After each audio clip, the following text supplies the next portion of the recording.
The Sound of Silence, Auditory Hallucinations in the Deaf.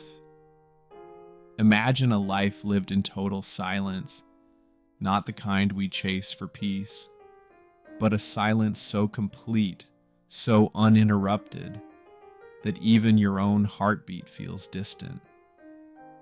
You were born into this silence, never hearing laughter, music, voices, never knowing what sound is.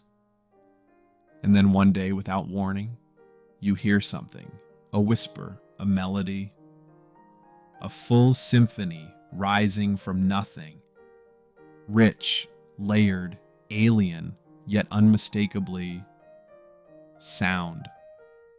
This is not fiction, this is reality for many who have never heard before. It is known as auditory hallucination in the deaf, or musical ear syndrome. An experience where the mind, starved of sensory input, begins to compose its own soundtrack. A voice that has never been heard. A piano that has never been touched. A soundscape constructed not from air and vibration, but from pure thought.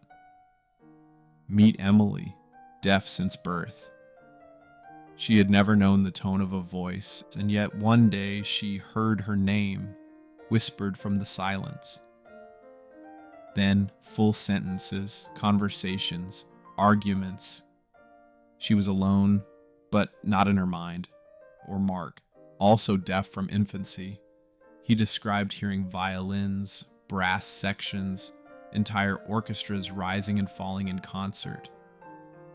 Melodies he had never been taught, rhythms he had never felt. Where did these sounds come from?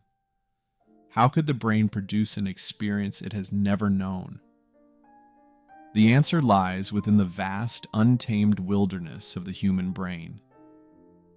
When deprived of input, the auditory cortex, that vast neural stage where sound is processed, doesn't go dark. It improvises.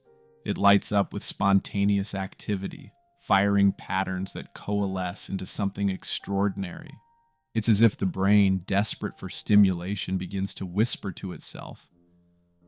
But what's astonishing is the coherence. These hallucinations aren't just noise. They have structure, emotion, meaning. Even more mysterious, these experiences are shaped by culture, memory, and imagination. A deaf person raised watching orchestras feels the rhythm, sees the rise and fall of instruments, and the brain, ever the alchemist, converts those visuals into sound. The music becomes real. Some hear beauty, others hear torment. For some, these hallucinations are symphonic. For others, they are relentless, shouts, screams, static. Auditory experiences that cannot be turned off, only endured. What's happening isn't madness, it's adaptation. A demonstration of neuroplasticity. The brain's ability to remap, rewire, and reinvent itself. We are taught that perception is passive, that we receive the world as it is. But this phenomenon shatters that illusion. Perception is creativity. Even in silence, the mind speaks. This leads us to a deeper, more philosophical question. If the brain creates the sound, is it any less real? Is sound defined by its origin or by its experience?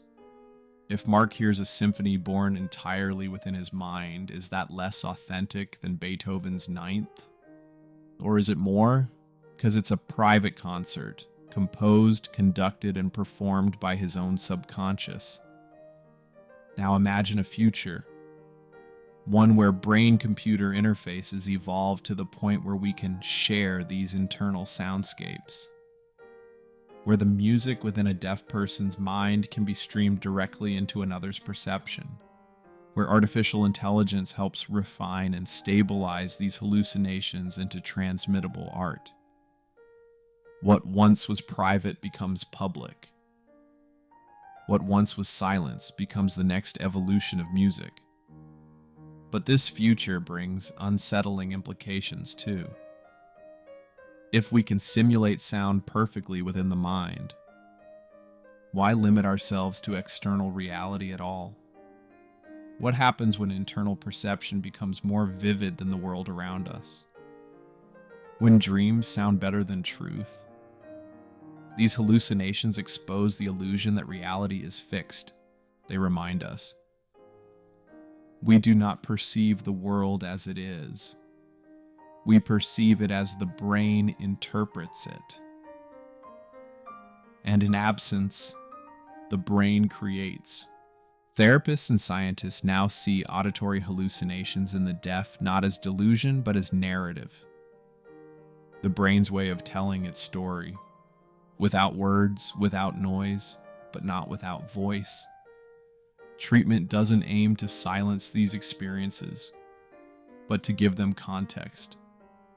To give the person agency over what they hear. Because it's not just the experience of sound that matters. It's how we relate to it, how we frame it, how we understand it. To hear music without ears, to imagine sound without memory, to create sound in a world where silence has always reigned. This is not a disorder. This is humanity's most haunting and beautiful ability to transform absence into art. So the next time you put on your headphones, close your eyes and listen not just to the music, but to the silence in between. Because somewhere in total silence, another mind is composing something extraordinary. And it sounds like nothing you've ever heard.